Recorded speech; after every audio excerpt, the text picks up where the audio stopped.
क्या अल्लाह के सिवा तुम्हारा कोई और मददगार हो सकता है?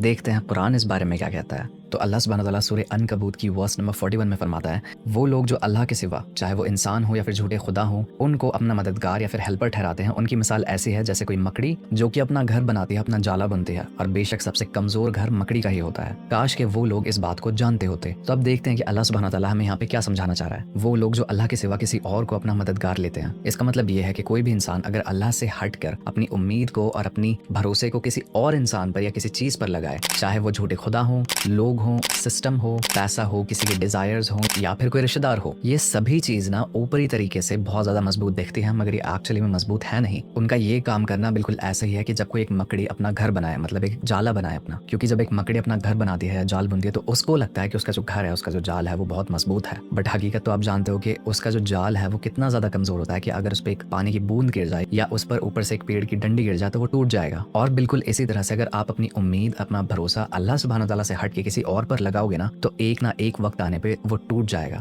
लोग आपको धोखा दे सकते हैं, पैसा आपका खत्म हो सकता है, जो आपका नाम है, स्टेटस है, वो वक्त के साथ जा सकता है। और जब ऐसा होगा तो आप अकेले रह जाओगे, आपकी मदद के लिए कोई भी नहीं होगा। और अल्लाह सुब्हानहू व तआला फरमाता है कि सबसे ज्यादा कमजोर घर एक मकड़ी का ही होता है। अब यहाँ पे अल्लाह सुब्हानहू व तआला सिर्फ मकड़ी के जाल की बात नहीं कर रहा, आप उस मकड़ी के जाल को किसी भी चीज से बदल सकते हो। जैसे कि कोई एक इंसान हो जिसको ऐसा फील हो कि उसको एक पार्टनर की जरूरत है जीने के लिए, कोई एक आदमी हो जो अपनी ताकत पे या फिर अपनी शोहरत पे, अपने माल पर या फिर अपनी अकल पर पूरी कंप्लीटली तरीके से रिलाई करता हो। ये सभी चीजें एक मकड़ी के जाले की तरह है कि ऊपर से तो मजबूत दिखती हैं, मगर ये हमेशा बाकी नहीं रहने वाली और वक्त आने पर ये सभी तबाह हो जाएंगी। काश ये लोग उस बात को जानते होते, क्योंकि जो लोग ऐसा करते हैं उनको तो ऐसा फील होता है कि वो बहुत ज्यादा सिक्योर है, बट एक्चुअली में वो सिक्योर नहीं है। और एक और चौंकाने वाली बात बताऊं, जो एक मकड़ी होती है ना, वो अपने आप को हर किसी से दूर कर लेती है, अकेली हो जाती है। और कुछ कुछ मकड़ियां ऐसी भी होती हैं कि जब वो अपने पार्टनर के साथ सेक्सुअली इंटीमेट होती हैं तो उसके बाद में जो फीमेल स्पाइडर है वो मेल स्पाइडर को लिटरली खा जाती है। या फिर ये भी हो सकता है कि वो अपने बच्चे को ही खा ले। और इस मकड़ी का जो एग्जाम्पल है अल्लाह ने जानबूझकर इस आयत में रखा है, क्योंकि ये एग्जाम्पल ना बहुत ही डार्क है,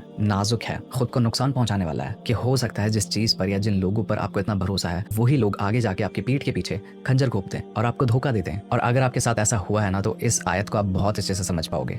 मगर ये आयत आपको डराने के लिए नहीं है, ये आयत आपको रास्ता दिखाने के लिए है कि आपको अपना तवक्कुल, अपना भरोसा, अपनी उम्मीद सिर्फ और सिर्फ अल्लाह पर रखनी चाहिए, क्योंकि अल्लाह सुब्हानहू व तआला आपको कभी भी धोखा नहीं देगा। और जिस अल्लाह ने इस पूरी कायनात को बनाया है, उससे बेहतरीन कोई और मददगार आपका हो सकता है?